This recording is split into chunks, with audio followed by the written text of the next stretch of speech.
फिर चाहे वो टाइल हो, मार्बल हो, ग्रेनाइट हो या फिर कोटा स्टोन हो या फिर कारपेट हो, इस तरह के अलग अलग ऑप्शन जो है आपके फ्लोरिंग के लिए अवेलेबल होते हैं। पर ये जो फ्लोरिंग है इसमें ऐसा एक ऑप्शन आ जाता है जो कि इन सबसे बहुत ही अलग होता है, क्योंकि इसमें आप अनलिमिटेड कस्टमाइजेशन कर सकते हो। इसमें किसी भी प्रकार का जॉइंट नहीं दिखाई देता है। ये इतनी जबरदस्त फ्लोरिंग है जिसे कि आप अपने बाथरूम, अपने घर के लिए या फिर जो इंडस्ट्रियल स्पेसेस होते हैं वहां पर भी इस्तेमाल कर सकते हो। इसमें कस्टमाइजेशन इतना जबरदस्त होता है कि आप चाहे तो किसी मछली का डिजाइन हो या फिर समंदर का डिजाइन हो या फिर किसी फूलों का डिजाइन हो वो तो बना सकते हो। अगर आप चाहो तो अपने खुद की फोटो को भी इस फ्लोरिंग के अंदर लगा सकते हो। तो इस फ्लोरिंग का नाम है इपॉक्सी फ्लोरिंग। अगर हम इपॉक्सी फ्लोरिंग की बात करते हैं तो जो बाकी फ्लोरिंग्स होती है उनके कंपैरिजन में इसका लेइंग का प्रोसीजर अलग होता है। ये दिखने में भी बहुत अलग दिखाई देती है। इसमें आपको बहुत सारे टाइप के कलर्स भी मिलते हैं। तो अगर ये इपॉक्सी फ्लोरिंग इतनी ही अच्छी है तो क्या हमें इसे अपने घर के अंदर करवाना चाहिए या फिर नहीं? कब तक उन्हीं पुराने टाइल को आप अपने घर के अंदर लगाओगे? तो दोस्तों इसके लिए आपको 3 चीजों को जानना काफी ज्यादा जरूरी है। सबसे पहली चीज, ये जो इपॉक्सी फ्लोरिंग है इसके जो एडवांटेजेस है उसके बारे में आपको पता होना चाहिए। इसके क्या नुकसान हो सकते हैं उसके बारे में भी आपको पता होना काफी ज्यादा जरूरी है। और सबसे इंपॉर्टेंट चीज जिसके ऊपर हम कभी भी डिसीजन लेते हैं कि हमें इस ऑप्शन के ऊपर जाना चाहिए या फिर नहीं, वो चीज है कॉस्ट। जी हाँ दोस्तों, हम ये भी जानेंगे कि इस इपॉक्सी फ्लोरिंग को करवाने के लिए हमें कितना खर्च आ सकता है। तो दोस्तों सबसे पहले हम ये जानते हैं कि आखिर ये इपॉक्सी फ्लोरिंग क्या होती है। तो ये जो इपॉक्सी फ्लोरिंग होती है ये हाईली ड्यूरेबल और कस्टमाइजेबल फ्लोरिंग सॉल्यूशन होती है जो कि मेन 2 कंपोनेंट पार्ट से मिलकर बनती है, जिनमें से पहला कंपोनेंट है इपॉक्सी रेजिन और दूसरा कंपोनेंट है हार्डनर। ये जो इपॉक्सी रेजिन होती है ये किसी बाइंडर के तरह काम करती है, वहीं पर ये जो हार्डनर होता है ये इस फ्लोरिंग को स्ट्रेंथ और स्टेबिलिटी देने का काम करता है। इन दोनों को जब मिक्स किया जाता है उसके बाद एक केमिकल रिएक्शन होती है जिसकी वजह से आपको एक रिजिड और ड्यूरेबल सरफेस मिलता है। अब ये जो इपॉक्सी फ्लोरिंग है इसे बनाने के लिए और भी मटेरियल की जरूरत पड़ती है, जैसे कि प्राइमर, जिसे बेस कोट की तरह इस्तेमाल किया जाता है जिससे कि और भी ज्यादा एडिशन इपॉक्सी फ्लोरिंग को मिल पाता है। उसके बाद में एग्रीगेट का भी इस्तेमाल किया जाता है जैसे कि क्वार्ट्ज या फिर सिलिका, और साथ में सीलेंट का भी इस्तेमाल किया जाता है जो कि आपके फ्लोरिंग को एक ग्लॉसी फिनिश और एक ड्यूरेबल फिनिश देने का काम करता है। अब ये जो इपॉक्सी फ्लोरिंग है इसके बहुत सारे टाइप्स मार्केट में अवेलेबल है, जैसे कि सेल्फ लेवलिंग इपॉक्सी जो कि बहुत ही स्मूथ और सीमलेस सरफेस आपको प्रोवाइड करती है, जो कि ज्यादातर कमर्शियल स्पेसेस और फंक्शनल पर्पज के हिसाब से बनाई जाती है। उसके बाद में आती है इपॉक्सी मॉर्टर फ्लोरिंग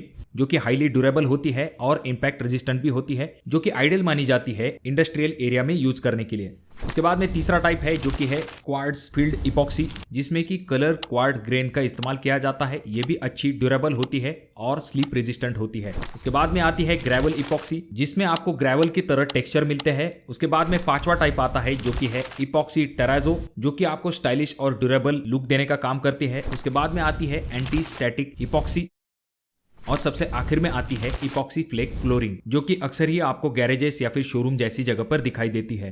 अब बात करते हैं कि ये जो इपॉक्सी फ्लोरिंग है इसकी लाइफ कितनी होती है। अगर आप सही तरीके से इस इपॉक्सी फ्लोरिंग को करते हो तो इसकी लाइफ अच्छी होती है। अगर आप रेसिडेंशियल एरिया में प्रॉपर मेंटेनेंस और केयर के साथ इस इपॉक्सी फ्लोरिंग को करते हो तो इसकी लाइफ आप 10 से लेकर 15 साल तक कंसिडर कर सकते हो। वहीं पर जब हम कमर्शियल एरिया की बात करते हैं तो कमर्शियल एरिया में अगर आप इपॉक्सी फ्लोरिंग करवाते हो तो उसकी लाइफ आप 5 से लेकर 10 साल तक कंसिडर कर सकते हो। वहीं पर जो इंडस्ट्रियल एरिया होता है वहां पर अगर आप इपॉक्सी फ्लोरिंग करते हो तो वहां पर आप 8 साल तक इसकी लाइफ कंसिडर कर सकते हो, क्योंकि वहां पर हाई ड्यूटी इन्वायरमेंट होता है। अब बात करते हैं ये जो इपॉक्सी फ्लोरिंग है इसे करवाने के क्या क्या फायदे होते हैं। तो सबसे पहला फायदा तो ये है कि ये काफी ड्यूरेबल होती है, जिसके ऊपर केमिकल हो, हीट हो या फिर बाकी इंपैक्ट का भी जल्दी असर दिखाई नहीं देता है, यानी कि काफी ड्यूरेबल जो है ये इपॉक्सी फ्लोरिंग होती है। अब बात करते हैं नेक्स्ट एडवांटेज के बारे में जो कि है एस्थेटिक अपील। ये जो इपॉक्सी फ्लोरिंग होती है इसमें आपको बहुत सारे टाइप के कलर मिल जाते हैं। आपके मन मुताबिक आप इसके ऊपर आराम के साथ कलर दे सकते हो।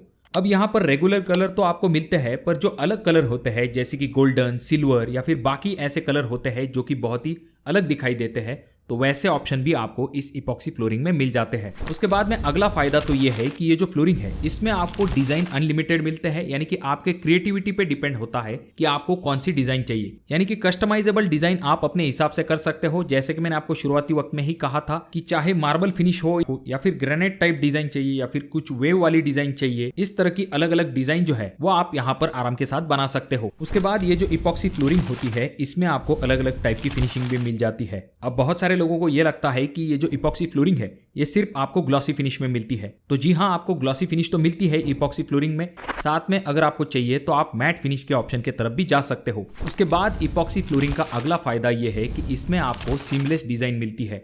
जैसा कि हम टाइल में देखते हैं, टाइल में टाइल जॉइंट जो है वो दिखाई देते हैं। दो टाइल के बीच में अगर आप पेपर जॉइंट भी देते हो फिर भी डिजाइन जो है वो थोड़ी बहुत डिस्टर्ब हो जाती है। इसी वजह से टाइल का लुक जो है वो एकदम सीमलेस दिखाई नहीं देता है। पर वहीं पर जब हम इपॉक्सी फ्लोरिंग की बात करते हैं तो इसे आप खुद ही क्रिएट करते हो, यानी कि बिना जॉइंट वाली डिजाइन आपको इस इपॉक्सी फ्लोरिंग में मिलती है, जिस वजह से आपके रूम का साइज थोड़ा सा बड़ा और अच्छा दिखाई देता है। इसी वजह से आपको एकदम समान डिजाइन मिलती है। इस इपॉक्सी फ्लोरिंग का अगला फायदा यह है कि इजी टू मेंटेन। ये जो इपॉक्सी फ्लोरिंग होती है ये नॉन पोरस होती है, इसे क्लीन करना या फिर मेंटेन रखना काफी आसान होता है। इसके ऊपर कोई दाग धब्बे अगर छूट जाते हैं तो उसे आसानी के साथ क्लीन किया जा सकता है। उसके बाद इसका अगला फायदा यह है कि ये मॉइस्चर एंड स्टेन रेजिस्टेंट होती है। इसी वजह से जहां पर ज्यादा नमी वाली जगह है वहां पर भी आप इसका इस्तेमाल कर सकते हो। अब बात करते हैं ये जो इपॉक्सी फ्लोरिंग है इसके कुछ डिसएडवांटेजेस है उनके बारे में। तो सबसे पहला डिसएडवांटेज तो ये आ जाता है कि इसका जो इंस्टॉलेशन है उसमें आपको थोड़ा सा ज्यादा समय लग सकता है, और जब भी आपको इसका इंस्टॉलेशन करना है तो आपको ये जरूर ध्यान में रखना पड़ता है कि हमेशा एक्सपर्ट जो कारागिर होते हैं